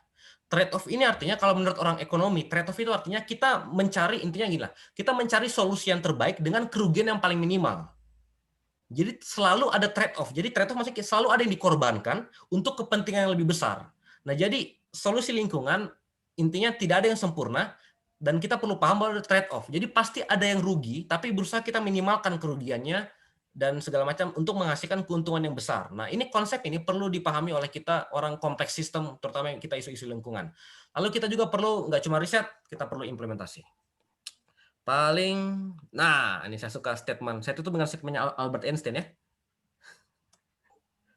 Nah, kegilaan menurut Albert Einstein adalah melakukan hal yang sama berulang-ulang dan mengharapkan hasil yang berbeda. Jadi intinya, kalau kita mendapatkan hasil yang beda, kita perlu coba hal yang baru. Oke, itu aja dari saya. Terima kasih. Jika ada pertanyaan, dipersilakan. Sorry kepanjangan dan kecepatan. Terima kasih, Mas Daniel. Sama-sama. Sangat menarik sekali ya materinya tentang BOS ini. Ternyata sangat kompleks sekali dalam menanggapi isu lingkungan ini, sangat banyak sekali ya. Mungkin untuk selanjutnya langsung ke pertanyaan ya Mas. Akan saya bacakan. Ya. Pertanyaan pertama ada dari Mas Arief Kurniawan. Mas Puja. Gimana Pak? Mas Puja. Iya Pak. Nah, sebelum ke pertanyaan saya mau sedikit sharing dulu dengan Mas Daniel. Oh iya, silakan Pak, silakan Pak. Boleh ya Mas ya? Boleh Pak. Baik, Mas Daniel. Mas Daniel materinya bagus sekali. Ya, menarik. Kalau boleh saya minta materinya ya Mas ya, PowerPoint-nya itu ya Mas. Siap. Mas Daniel mana? Ya Pak, bisa Pak, bisa. Mas Daniel? Ya Pak. Ya, boleh ya PowerPoint-nya diminta ya. Boleh Pak, boleh Mas Pak. Daniel sekarang sudah jadi dosen UGM, ya kan? Nah, nanti saya bisa ajarkan ke mahasiswa MPL berikutnya nanti insya Allah ya. Nah gini Mas Daniel, lingkungan itu saya setuju kompleks sekali. Ya, komponennya ada abiotik, biotik, dan culture. Dari ketiga komponen itu, kalau terkait dengan manajemen, dengan pengelolaan seperti water treatment, water management, sanitasi, dan sebagainya, saya setuju dengan pendapat Mas Daniel. Kuncinya itu ada di aspek cultural, aspek sosial, aspek manusianya. Kalau kita hanya sekedar mengelola air itu gampang. Kalau cuma airnya, ya. Air itu kalau dibiarkan saja secara alami, kita tahu pasti kualitasnya bagus. Karena memang diciptakan dari sana sudah bagus. Ini bisa nyambung ya, Mas Puja? Bisa, Pak. Halo? Iya, Pak. Bisa didengar ya? Terdengar, bisa. Mas Daniel bisa merespon ya? Ya, Pak. Mas Daniel bisa merespon? Yap, Nah, bisa, Pak. Bisa, Pak. Jadi air itu kita biarkan saja, itu sebenarnya kalau tidak disentuh sama sekali ya kualitasnya akan bagus kan gitu. Setuju ya? Baik itu air hujan, air sungai, mata air maupun air tanah. Tapi ketika ada kehadiran manusia dengan segala perilakunya, maka terjadilah masalah kan gitu kan Mas Daniel ya? Sehingga di dalam pengelolaan sumber daya air maupun pengelolaan lingkungan secara umum, ya itu kuncinya ada di manusianya. Kita membuat aturan perundang-undangan dan sebagainya di dalam pengaturan air bersih itu juga aturannya bagus, kalau manusianya tidak taat aturan ya sama aja kan gitu kan.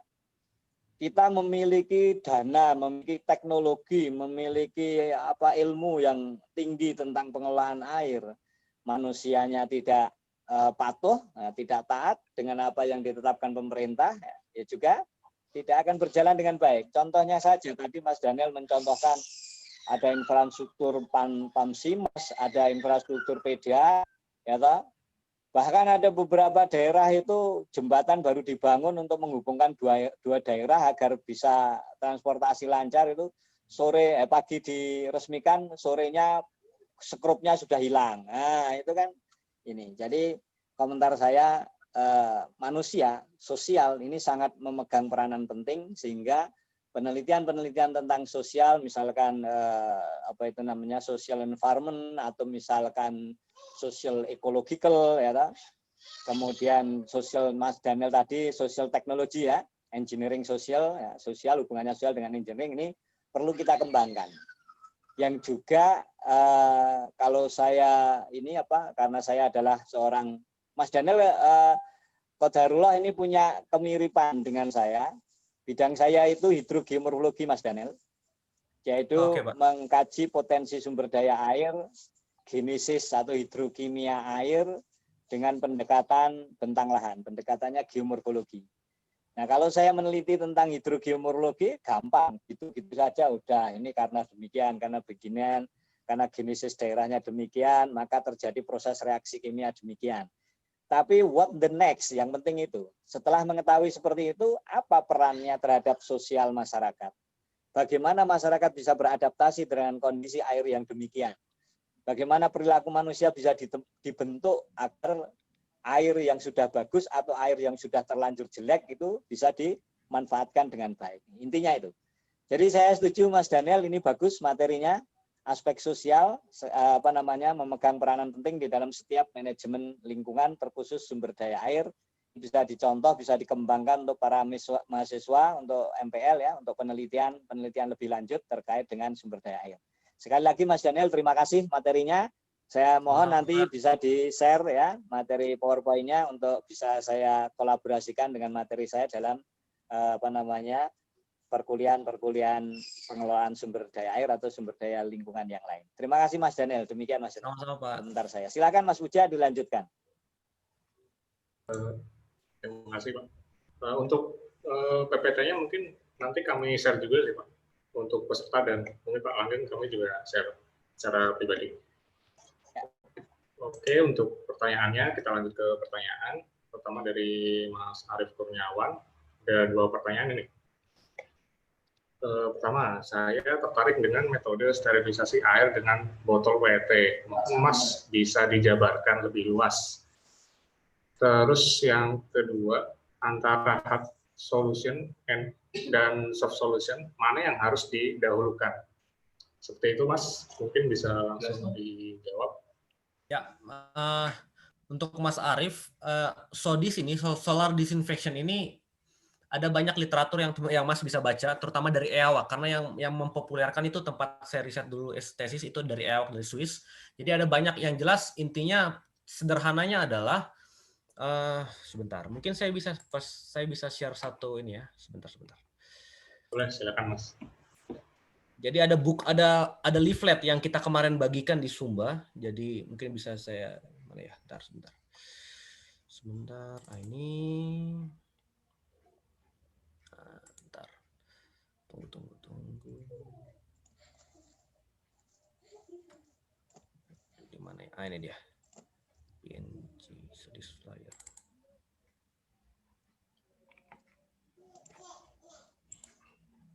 Sebentar.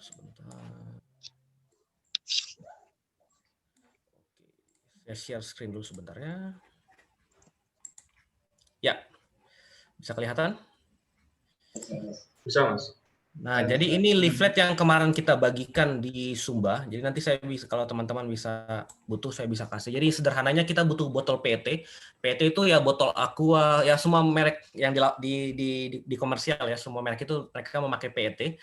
Lalu itu botol plastik itu lalu di maksimal 2 liter, Karena kalau semakin ya memang di lapangan juga 2 liter sih sebenarnya paling banyak juga ya di pasar, di toko segala macam. Lalu dimasukin di air, lalu ditaruh di bawah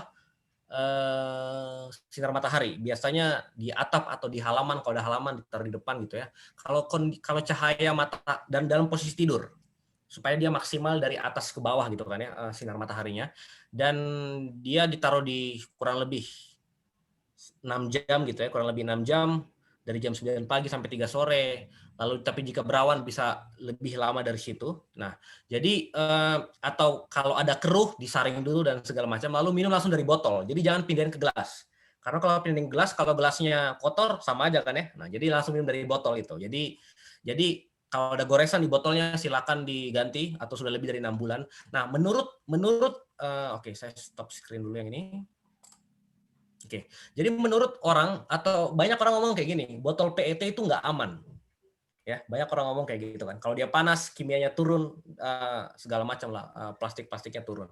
Tetapi, nah jadi gini, ini menurut penelitian dari EAWAC ya. Ini saya coba buka supaya kita jangan tertipu dengan hoax ya.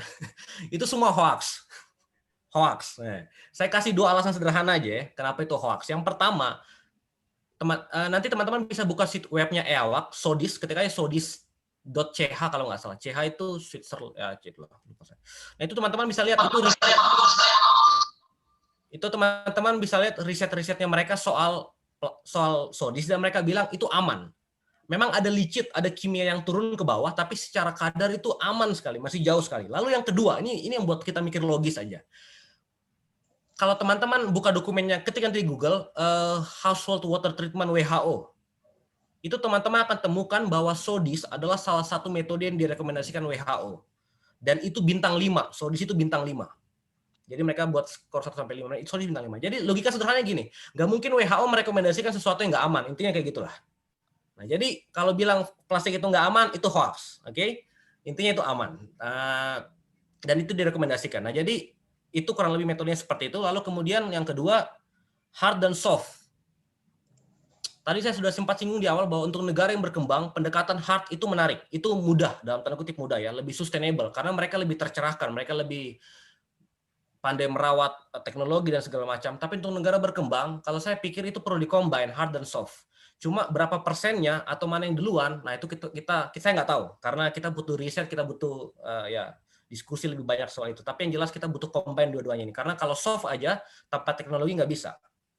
Dan hard juga, jadi kita butuh combine itu, tapi mana yang duluan, mana yang lebih besar persentasenya, yaitu seberapa besar ya, bukan mana yang lebih besar, seberapa besar itu kita perlu riset, diskusi lebih banyak. Paling gitu aja. Ada yang lain?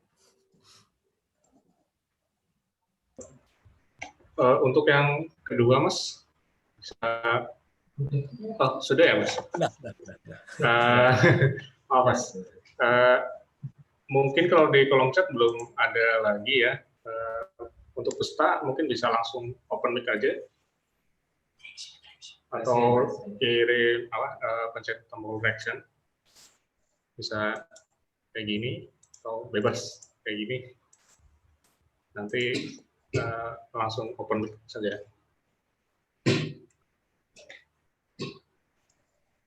Monggo para peserta. Oh ya, Mbak Satriani, silakan.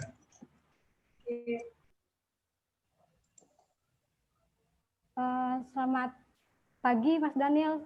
Selamat pagi, Mbak. Menarik sekali ya, Mas. Materi hari ini tuh gimana tuh kita bisa mengcombine sebenarnya dalam lingkungan itu, dalam proses menemukan solusi lingkungan, tidak hanya pada tekniknya saja secara teknis, tetapi bagaimana sosial ini sebenarnya mengambil peran penting gitu untuk memberikan solusi terhadap masalah lingkungan itu sendiri. Nah, saya mau tanya Mas, terkait untuk membentuk satu karakter atau membentuk satu behavior di masyarakat itu kan ini ya cukup rumit gitu ketika tidak ada aturan yang sebenarnya bisa mengikat atau bisa menjadikan sebagai inilah sebagai manajemen lah untuk di masyarakat itu. Nah, di Indonesia sendiri kan kita cukup luas ya terhadap penggunaan sumber daya itu, tidak ada yang secara detail mengatur misal bagaimana sumber daya individu atau rumah tangga misal untuk pengeboran itu tidak ada, sehingga mungkin itu akan berpengaruh terhadap ketersediaan sumber daya kita atau manajemen dari sumber daya air itu sendiri. Nah, pertanyaan saya itu untuk saat ini Indonesia itu untuk kebijakan terkait waternya sendiri itu seperti apa, Mas, dalam manage masyarakat ini? Dan satu lagi, Mas, saya nggak mau ketinggalan nih, soalnya materinya bagus. Nah, satu lagi nih terkait dengan apa tadi?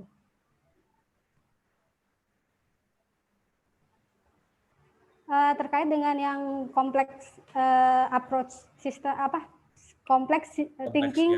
Nah, kompleks thinking approach itu sangat menarik sih, Mas. Kalau boleh nanti mungkin kita bisa ini lagi ya. Mungkin bisa buka sesi lagi, karena kalau dibahas di sini mungkin tidak cukup waktu ya, Mas. Karena itu sepertinya sebuah metode baru yang apalagi ada loop diagram untuk sebab akibat. Nah, itu mungkin nanti bisa kita combine gimana sih kalau dari secara teknisnya, kemudian secara sosialnya, kita berangkat menyelesaikan satu masalah itu dari sebab akibat tersebut. Terima kasih, Mas.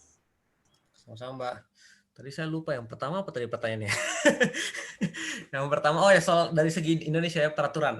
Gini, karena gini, kalau kita bicara yang jelas gini, kalau dari pemahaman saya dan diskusi dengan beberapa orang praktisi segala macam, yang jelas soal hukum kita soal water resource, kita bicara water resource ya, jadi ya water resource, sumber daya air itu sepertinya sudah cukup banyak dan sudah cukup bagus gitu loh. Tapi masalah WOS itu yang jelas nggak ada memang, tapi itu lebih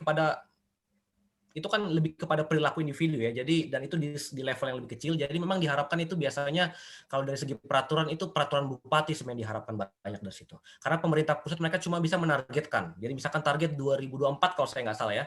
Ya 2024 kalau saya nggak salah. Itu kita 100% air bersih dan 100% toilet misalkan. Bebas dari buang air besar sembarangan. Nah, itu pemerintah pusat cuma bisa membuat target, lalu mungkin ada beberapa instruksi presiden segala macam. Nah, tapi untuk mengikat undang-undang sepertinya masalah WOS itu nggak ada. Tapi masalah water resource yang saya tahu sudah cukup banyak. Nah, lalu yang diharapkan memang orang lokal institusi lah yang membuat peraturan bupati misalkan contoh, atau misalkan ya segala macam lah ya, terutama ini karena isu otonomi gitu kan. Jadi bupati lah yang memegang kuasa. Lalu atau mungkin kepala desa, ada peraturan desa, ada beberapa peraturan Pamsimas misalkan semua penduduk diwajibkan membayar sekian.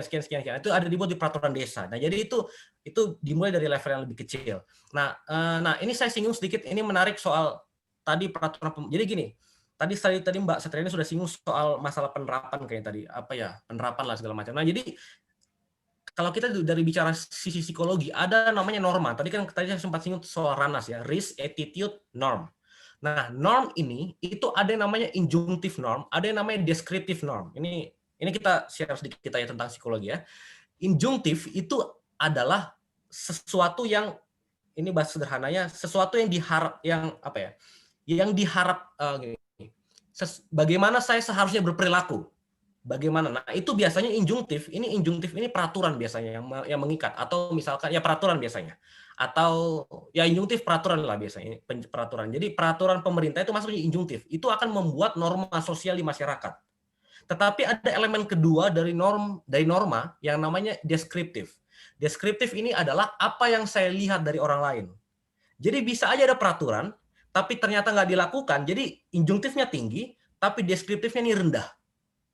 Sehingga secara umum normanya nggak kuat di masyarakat. Ada peraturan benar, tapi lalai misalkan melakukan. Jadi deskriptifnya rendah misalkan. Jadi elemen-elemen seperti ini itu yang perlu diperbaiki lah untuk meng-create norma sosial yang bagus lah. Lalu nanti untuk sistem thinking ya kita bisa diskusi banyak soal itu. Yang jelas ini bukan metode baru, ini diterapkan banyak di ekonomi terutama. Jadi karena ini yang buat ini orang MIT, orang ekonomi, dan ini untuk modeling ekonomi, policy juga sudah banyak dipakai sebenarnya. Tapi sekarang di bidang WOS ini baru masuk. Padahal sudah sekian puluh tahun yang lalu dikembangin ini. Ya kita bisa diskusi banyak soal itu. Oke, saya kembalikan lagi ke Mas Puja.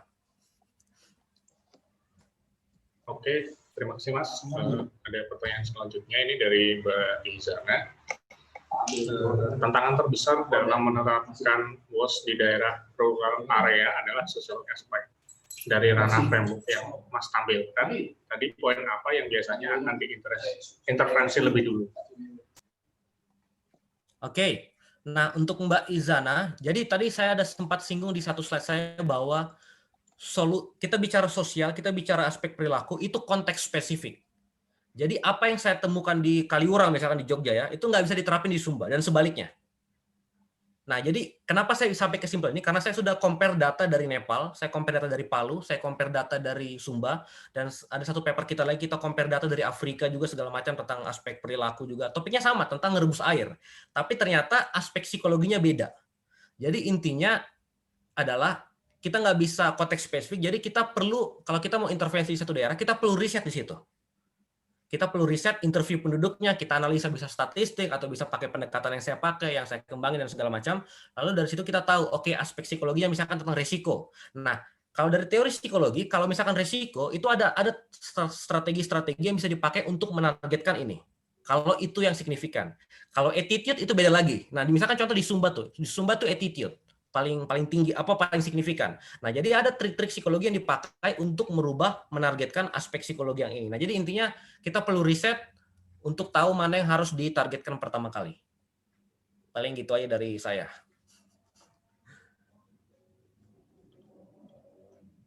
Oke, untuk selanjutnya ada Mas Jiliansyah Harahap dari MPR Angkatan 37.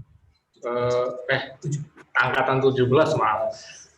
Ini mungkin mau kenalan kayaknya. Langsung saja Mas kenalan nanti ya.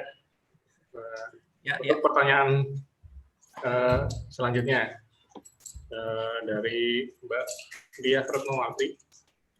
Saya pernah mendengar bahwa kondisi anak stunting atau kekurangan gizi dan kondisi tinggi badan yang tidak sesuai seharusnya salah satunya diakibatkan karena kondisi sanitasinya. Mungkin bisa dijelaskan sedikit kenapa sanitasi dapat mempengaruhi stunting. Oke, makasih Mbak Dia. Saya suka pertanyaannya nih. Saya suka. Jadi kalau topik saya WOS dan stunting, jadi kita rencana nanti pada waktu saya dosen kita akan banyak bahas soal isu ini memang. Riset ke depan kita akan coba bawa ke arah situ memang nanti riset saya. Jadi panjang ceritanya, tapi yang ini saya kasih satu ilustrasi sederhana. Bukan ilustrasi, penjelasan sederhana ya, semoga bisa dimengerti. Jadi bayi itu secara imun tuh rendah ya. Bayi itu secara imun rendah, beda sama orang dewasa.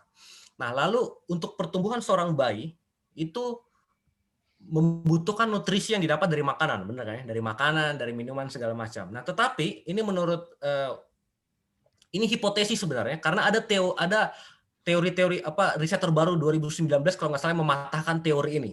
Tidak menemukan korelasi antara sanitasi air minum dan stunting. Nah, ini itu shock. Jadi secara global itu shock. Jadi bahkan WHO sendiri mengeluarkan satu statement bahwa tolong hati-hati interpretasi riset ini. Karena kalau kita ambil mentah-mentah riset ini, nah kita akan ngomong nggak ada hubungan sanitasi air minum dengan stunting. Nah, jadi mereka buat saking bagusnya riset itu dan saking berbahayanya penemuannya sampai ada statement seperti itu keluar dari WHO. Nah, jadi gini, bayi tadi membutuhkan nutrisi yang didapat dari makanan. Tetapi jika makanan atau bayi kan suka masukin tangan misalkan ya, tangan ke mulut ya, misalkan dia nggak bersih. Jadi isunya nggak cuma sanitasi aja, karena dari sanitasi kan ada E. coli, ada segala macam virus-virus, rotavirus itu paling gede ya. Kalau kita bicara public health, rotavirus itu salah satu, itulah penyebab diare terbesar di dunia untuk balita.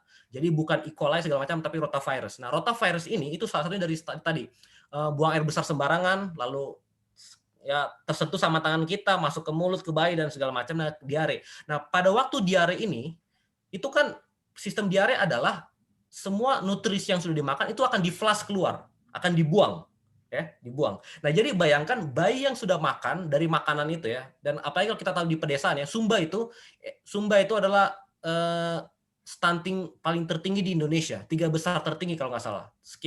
Sekarang mereka sudah 21%-an, tapi masih top 3 di Indonesia, NTT terutama.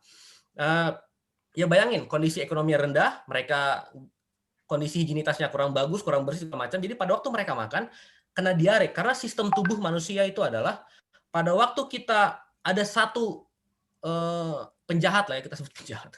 Ada satu kuman yang masuk ke tubuh kita tuh berusaha merespon. Nah, respon salah satunya yang paling sederhana adalah diare. Jadi pada waktu ada makanan masuk ke tubuh kita, ada kuman, itu tubuh kita merespon, imunitas merespon. Nah, dia akan di-flush langsung. Jadi akan didorong. Jadi seperti toilet lah yang dipencet langsung keluar dia. Nah, kayak gitulah sistem tubuhnya kita. Makanya itu kalau kita makan kepedesan misalkan langsung diare kan. Nah, itu karena di-flush, coba dibersihkan itu lambung.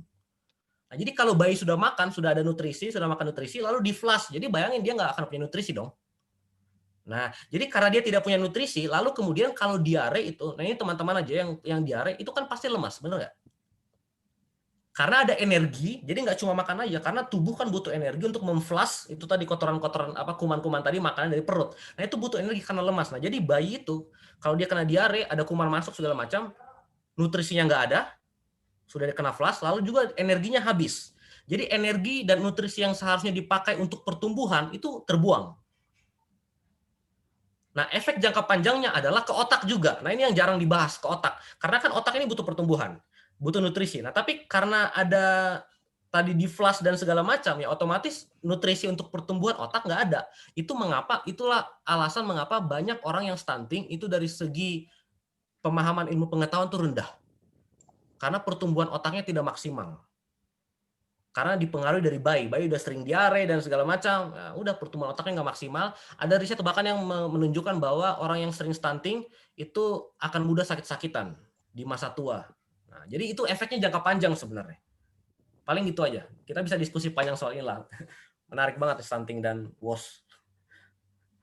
Mungkin untuk sesi selanjutnya bisa diagendakan ya Mas, untuk bahas lebih dalam. Sebelum saya melanjutkan ke pertanyaan, ini ada presensi, silakan untuk peserta bisa presensi terlebih dahulu di kolom chat. Ini ada linknya, silakan diisi di link tersebut. Oke, untuk selanjutnya tadi ada yang ngasih reaction, Pak Ramli ya, dari FKN Univ Tompotika. Ya. Monggo Pak Ramli, silakan. Mas Puja, salam kenal. Saya dari Ramli dari Universitas Tompotika, Fakultas Kesehatan Masyarakat. Menarik tadi yang disampaikan Mas Daniel terkait dengan WOS. Ini memang terkait dengan perilaku health behavior. Kalau saya juga konsentrasinya adalah health behavior, perilaku kesehatan, yang betul-betul ini adalah menjadi suatu permasalahan, khususnya ada kaitannya dengan soal-soal sanitasi. Nah, ini yang menarik sekali adalah persoalan sosial di masyarakat, khususnya pada level produsen kesehatan itu adalah masyarakat, khususnya keluarga. Itu adalah produsen kesehatan, sehingga memang intervensi yang harus dilakukan pada keluarga ini harus sangat spesifik, karena tadi Mas Daniel sampaikan berbeda-beda tempat, berbeda-beda juga psikososialnya terkait dengan perilaku-perilaku dalam pengelolaan sanitasi dan sebagainya berbeda.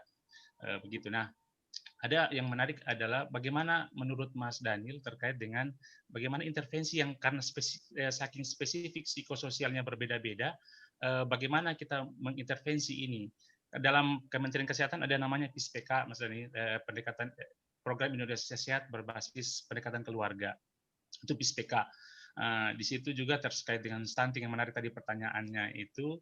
Mungkin saya juga sedikit berbagi, tadi pertanyaannya terkait dengan bagaimana intervensi di tingkat keluarga. Nah, saya sedikit Mas Daniel izin dan Mas Puja terkait dengan stunting tadi. Ini sanitasi dengan stunting ini sangat luar biasa hubungannya, karena secara langsung menurut UNICEF bahwa pengaruh langsung dari stunting itu adalah penyakit infeksi dan asupan gizi. Itu dua hal yang paling penting. Nah, kaitannya dengan sanitasi itu adalah pada urusan penyakit infeksi.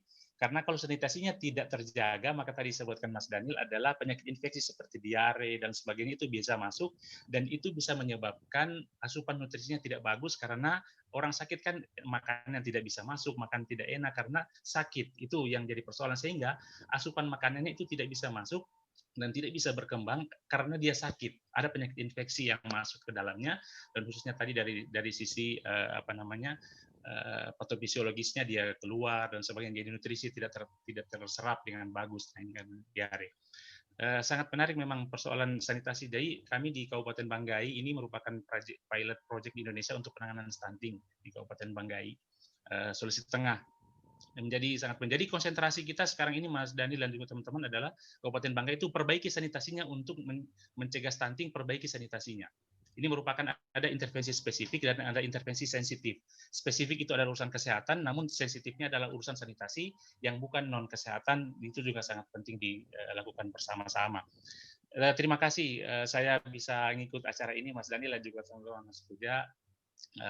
Kami dari Universitas Tongpo Tikalu dari Fakultas Kesehatan Masyarakat sangat mengucapkan banyak terima kasih atas kami mengikuti acara ini dengan sangat baik. Terima kasih Mas Puja dan Mas Daniel. Sama-sama Pak Kamli.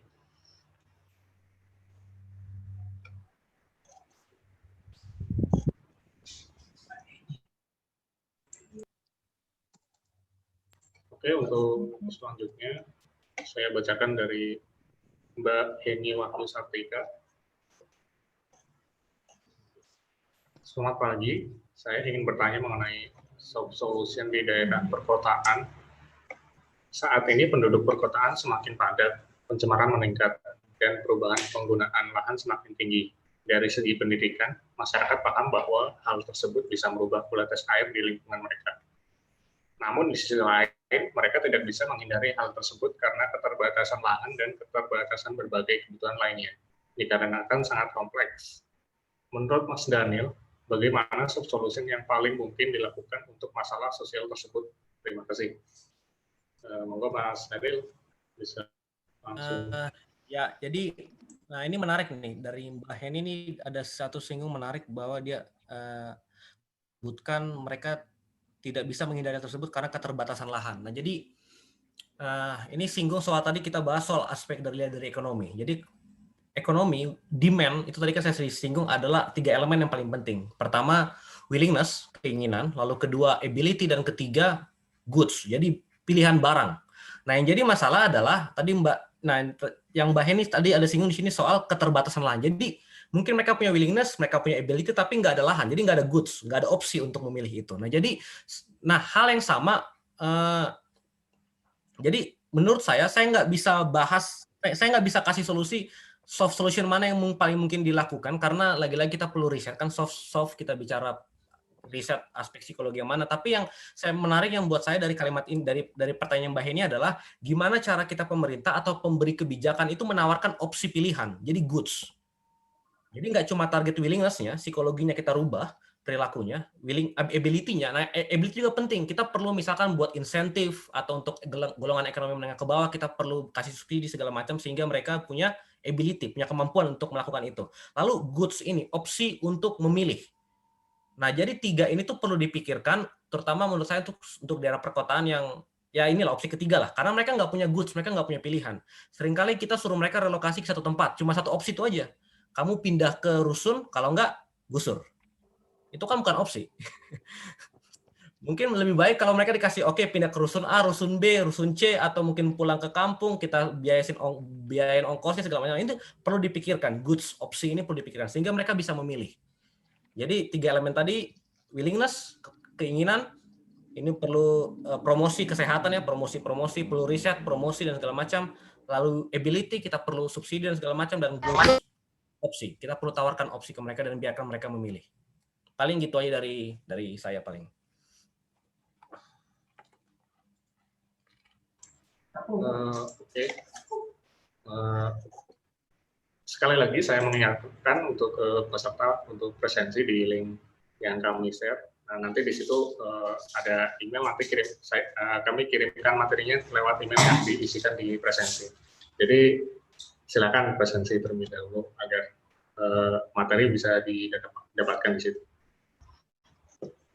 Untuk pertanyaan selanjutnya, sepertinya masih ada satu lagi ini ya, dari Lydia Porotuo. Pertanyaannya, behavior atau attitude antara yang diamati pada warga Sumba, apakah berbanding lurus pemahaman air bersih baik? Berarti mereka bisa berperilaku sanitasi yang baik juga.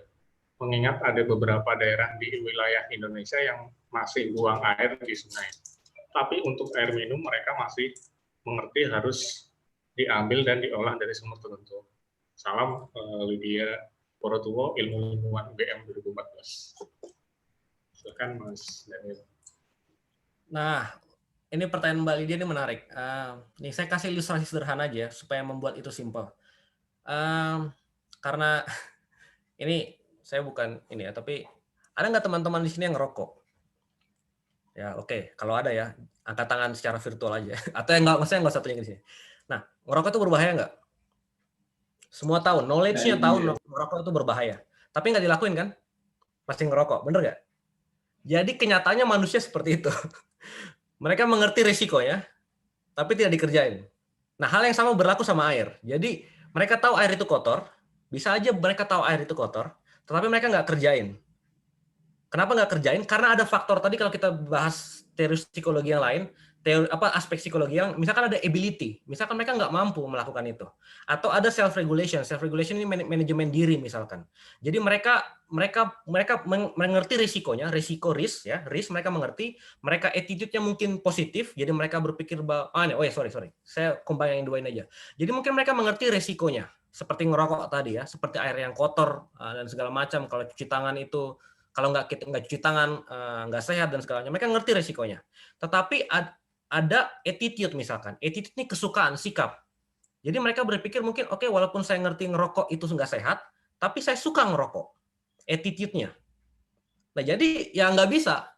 Jadi intinya menurut teori psikologi ini tuh bisa bertolak belakang, sangat bisa.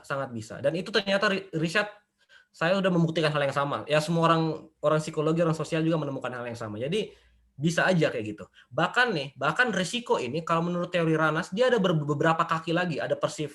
Nanti lah kalau kita mau bahas Ranas bisa panjang juga nih. Ada teori vulnerability misalkan tadi peluang, ada juga severity misalkan. Severity itu tuh ini keparahan. Jadi bisa aja dia ngerokok misalkan ya, atau dia ya misalkan saya kasih contoh sederhana ngerokok aja. Dia ngerti resikonya, tapi severity-nya rendah. Jadi dia sampai sekarang dia mikir kayak gini. Ya saya ngerti resikonya, tetapi saya nggak sakit-sakit tuh.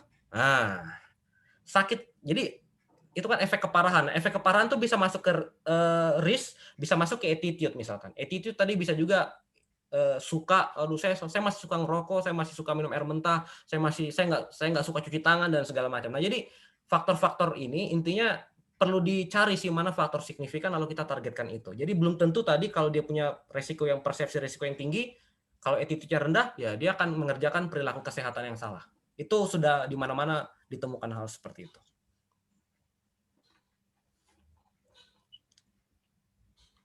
Paling gitu aja dari saya. Ada yang lain? Oke. Yang lain kayaknya belum ada pertanyaan lagi. Mohon maaf tadi untuk yang Pak Ramli mungkin bisa dikasih feedbacknya dari Mas Daniel tadi atas sharing-sharingnya. Ya untuk Pak Ramli, atau saya panggil Mas Ramli atau Pak Ramli. Ya nanti kita yang jelas pertama saya bukan orang public health sebenarnya ya. Jadi saya orang yang sok-sokan public health karena ya mau nggak mau harus belajar sedikit soal itu. Jadi saya perlu banyak belajar soal itu. Tapi ya secara gambaran umum saya paham, dan lalu pula nanti di UGM saya masuk ke bagian kesehatan masyarakat. Jadi akan diperdalam soal itu. Tapi yang jelas yang semua poin yang Pak Ramli sebutkan ya kurang lebih bisa dibilang mirip lah sama apa yang saya sampaikan juga. Kita punya kesepemahaman yang sama. Dan untuk Pak Ramli, salah satu riset saya kemarin di Palu, dan kita jadi ya masih satu provinsi lah ya. Jadi mungkin ya kalau ada kesempatan kita bisa kerjasama lagi, balik lagi ke Sulawesi Tengah. Kita bisa kontak-kontakan juga. Siap, Mas. Siap. Terima kasih, Mas Daniel. Sama-sama. Oke. mungkin sudah cukup pertanyaannya, atau ada yang mau bertanya secara langsung? Mungkin satu pertanyaan. Boleh, silakan dikasih reaction.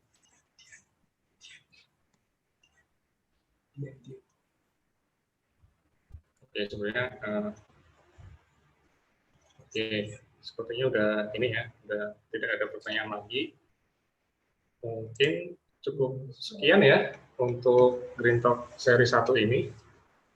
Terima kasih sekali untuk Mas Daniel atas ilmunya, sangat bermanfaat sekali bagi kami. Ini ilmu yang sangat banyak dan mungkin bisa diimplementasikan untuk kami mahasiswa MPL. Sekali lagi terima kasih Mas Daniel. Dan semoga bermanfaat ilmunya dan sharingnya. Amin. Sampai ketemu di Jogja. Siap Mas. Mas Kami tunggu Mas di Daniel. Jogja. Makasih. Dan terima kasih untuk Pak Langgeng sudah bersedia hadir untuk memberikan opening speak pada soft launching kali ini. Mungkin cukup sekian. Kita akan adakan lagi Green Talk seri 2. Mungkin bisa ditunggu info selanjutnya. Kami akan agendakan untuk selanjutnya. Mungkin bisa dilihat di IG, atau nanti kami infokan kembali. Mungkin cukup sekian. Wassalamualaikum warahmatullahi wabarakatuh. Assalamualaikum warahmatullahi wabarakatuh.